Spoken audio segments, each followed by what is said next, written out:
The purpose of this video is to show how might we tackle a contest math problem effectively, generating inferences from given data, the mediator and the decomposition principles. We will also explore the thinking process while solving the problem. This time we tap into a more difficult one, which was given at the International Mathematical Olympiads. Bm and n to natural numbers with m bigger or equal to 1 and smaller than n. In their decimal representations, the last three digits of 1978 to the power of m are equal, respectively, to the last three digits of 1978 to the power of n. Find m and n such that m plus n has its least value.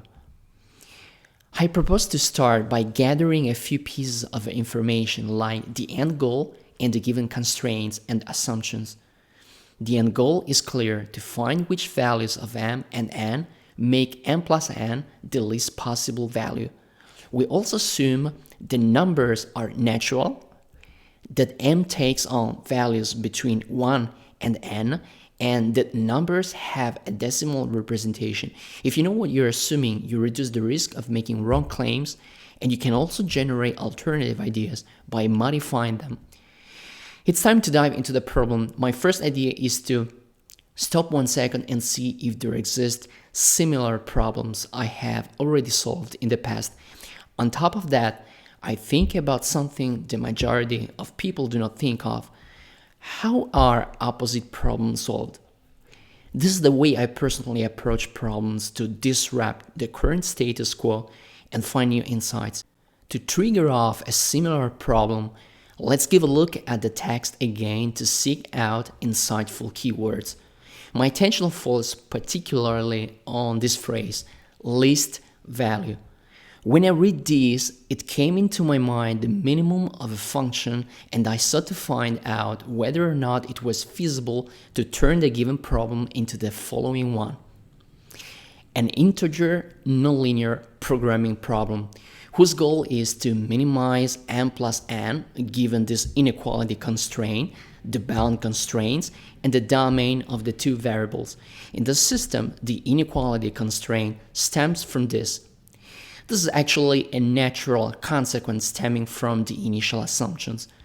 Because n and m must be chosen in order to yield two numbers having the same last three digits, then the difference divided by this number must be an integer.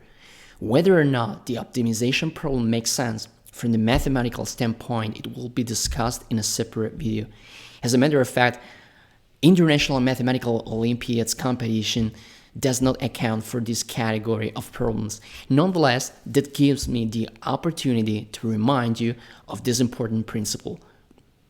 Before diving into any problem, seek out past problems that are similar to the given one. You can leverage keywords in the text that evoke specific mathematical aspects, like this, for instance.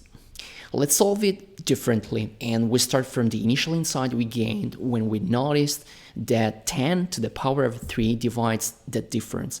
One of the problems encountered when solving this kind of math problem is the inability to create movement once we are given some initial data like this. Here instead we use this insight to produce movement through the following decomposition. How does this help? Because we can divide the left-hand side by 1000, which can be written as this product, we can isolate m and n of that decomposition. You wonder why exactly this particular pair? For some reasons that in a moment will be apparent, it turns out that this is the best combination among the set of all the possible combinations. Which factor is divided by this? Obviously, this one, because this factor is an odd number, and an odd number can only be divided by an odd number, exactly this one. Now, the first factor can be written like this. Can you infer the minimum value of m? It turns out m must be at least equal to 3, which is pretty easy to verify. Therefore, we have turned the initial problem into a more precise one. Determine the least value of n, such that 5 to the power of 3 divides this odd number. How do we go about finding this value? Setting n minus m equal to x and using the theory of congruence, I framed the specific problem like this. 1978 to the power of x is congruent to 1 modulo 5 to the power of 3. This notation is another way of saying that 5 to the power of 3 is the divisor of this subtraction. Identifying a theorem to create movement and decomposing a difference between two terms represent the mediator and the decomposition principles. If you're new to these concepts of number theory, I recommend the following books. David Burton's Elementary Number Theory book is a very user-friendly book that I strongly recommend because it has many nice examples and it is easy to understand. I have picked from this book the theorem I use for solving this problem. A second choice is Kenneth Rosen's Elementary Number Theory, which might be a little bit tougher, but for sure an invaluable book on this topic. I particularly enjoyed the series on discrete math by Professor Rosen. This principle is better understood through this example. How can we measure a tower using a simple ruler? Well, we might replace the tower with this optical copy. We can now measure the ratio between the tower and the measurable reference, in this case a pedestrian, and eventually calculate the height. Here the photo is the mediator we use to establish a relation between the measure of the pedestrian I have performed through the ruler and the actual measure of the tower's height. Another example of the mediator principle application that comes into my mind is represented by the pass by reference idea used in C++.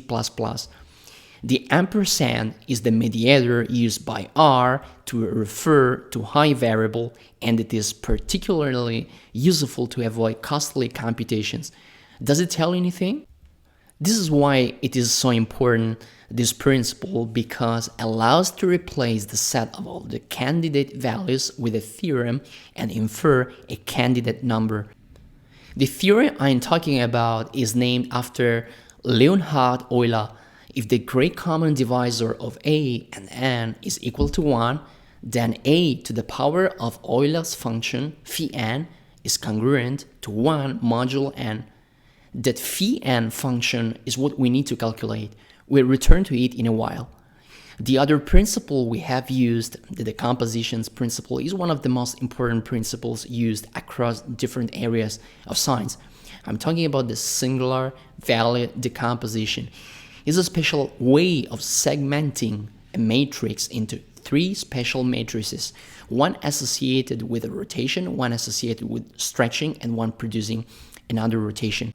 The segmentation of a matrix into these 3 kinds of matrices is used in different important applications, like the calculation of the pseudo-inverse, which is important in the so-called model order reduction.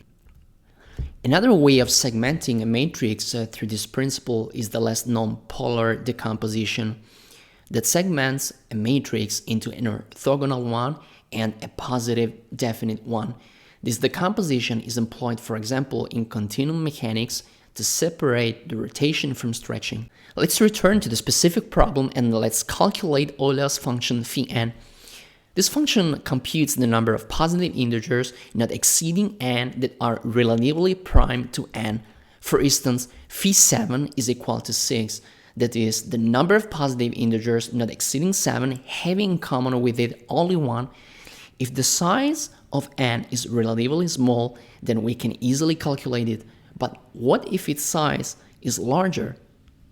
In this case, we can recur again to another important theorem. If p is prime and k is bigger than 0, then Euler's function has this form. 5 to the power of 3 satisfies these conditions. If we apply this theorem, phi of 5 to the power of 3 is equal to 100, and the above congruence becomes this. Is 100 the least value we're looking for? How do we go about showing that? Let's generate again a few inferences through logical reasoning. The congruence on the left means that 5 to the power of 3 divides this difference. But well, what about 25 and 5? The additional candidate numbers are 20 and 4, which are computed using the previous theorem. You may wonder, how can you be so sure that, for instance, 25 divides this difference? The answer: if this difference can be divided by 5 to the power of 3, then it can be divided by 25 and 5 too. Therefore, the problem we have to solve is this.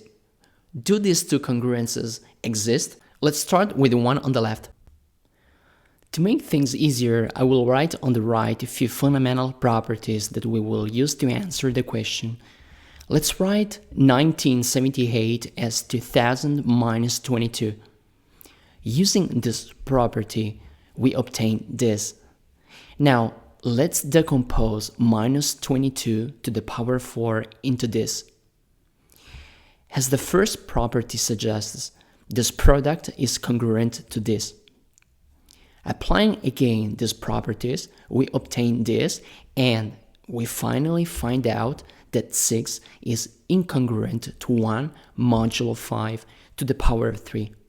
Therefore, we must conclude that the exponent's value we are looking for cannot be 4.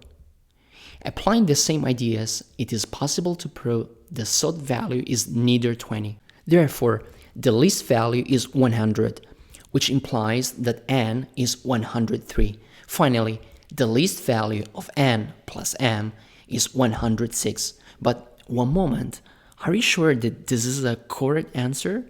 I'm curious to check it out with my eyes. Holy Mother of number theory. How could a couple of scribbles and 2 theorems have possibly identified 2 numbers having the same last 3 digits? This is the magic of math. I love it. Let's summarize quickly the approaches we have used thus far so that you can employ yourself for solving your problems. We first seek out similar problems to define the problem more precisely. We have induced new inferences from the given data to create movement. Use this idea when you study or when you think through a problem to make sense of the data at hand. We have decomposed a difference in order to create new relations that shed light on the values of m and n. Use the decomposition principle at school or in any other setting of your life to deconstruct a complex issue in its main components and increase efficiency. We have used a theorem to avoid an impossible number of computations. Use this principle in your life or even at school to solve problems that require lower costs, diminish the time of computation, and in general, make things more efficient.